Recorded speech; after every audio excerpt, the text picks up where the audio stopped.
Hi there, I'm here on farm today to demonstrate the GenoCells test kit to a new customer.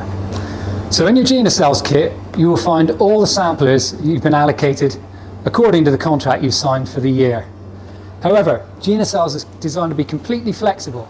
So if you do find you need to test more, if you've got a cell count issue, you can always ring in, top up the services that you've got, get more tests sent out, and those will be done at the same price as any other test during the year. So in your GenoCells kit, you will find 4 key items for any sampling session. First one is the ladle to take the milk sample. The second one is the pot holder to make it easy to keep the sample upright while you're testing. The third one is the submission form, and we'll cover that in a bit. And then the fourth one is obviously the test kit itself with its return postal bag. In this video, we're focusing on the sample enrollment. Please see our other video on taking a sample so that you get the optimal results. Just one other point, there are a couple of other bits in the kit. There are some clear small sample bags. These are to put tissue samples in if you decide to send your genomic replacement test to us at the same time. And there's also a small packet with extra preservative tabs in case you don't have a preservative tab in your sample vial. So the enrollment form is key to getting good timely results. This supplies the exact data we need for you to get the results on time and for us to run that calculation. So starting in the top left corner, we'll see there's a panel with 5 different boxes to fill in. The first one is the milking date. The second 2 are the start and finish time. For parlour milked herds, this is critical. If you supply us the correct milking date and start and finish time, when our teams from Harrogate log into your dairy software via remote access to get the yields, we can get exact yields we need to run the calculation. The second 2 boxes are specifically for robot milked herds or for herds that take more than 1 milk sample. And for those, what we need to know for the sample is the first K that contributed and the last K that contributed in conjunction with those times, so we can get the exact group that put the milk in the sample. Moving over to the right hand side of the sheet, we can see there's a set of 6 tick boxes.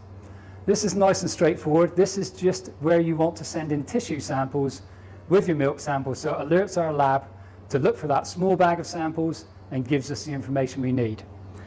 So the top one just asks the question, are there any cows, new cows in the tank that have not been genotyped? If there are, ideally you should sample these before you submit your milk sample or send them with your milk sample. So if you do that, please tick yes. If you tick no, we will be in touch just to make sure you're happy to do the calculation without those, because that could affect your results. The second box just asks if you've included the samples for those. And then the third one is if you want to include any additional milk tissue samples from newborn calves, etc., so they come in the same consignment. So make sure you always fill these boxes in depending on what you're submitting. Also on the reverse of this form, at the base, you will see another box. And here we want you to enter in any cows that have gone through the parlour that were on the dump line or bucket during that milking.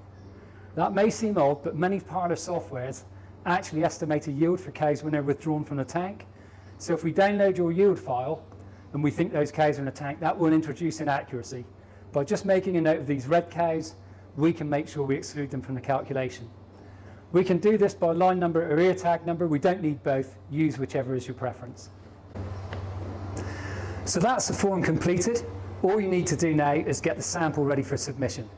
You've seen our video on how to take that great milk sample.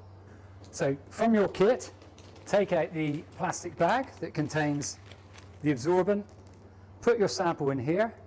If you've taken any tissue samples, put those in one of those separate little plastic bags from the kit, pop those in here as well, so everything's within the one bag. Zip lock the top shut, pop it in your sample bag, and seal the sample bag ready to return.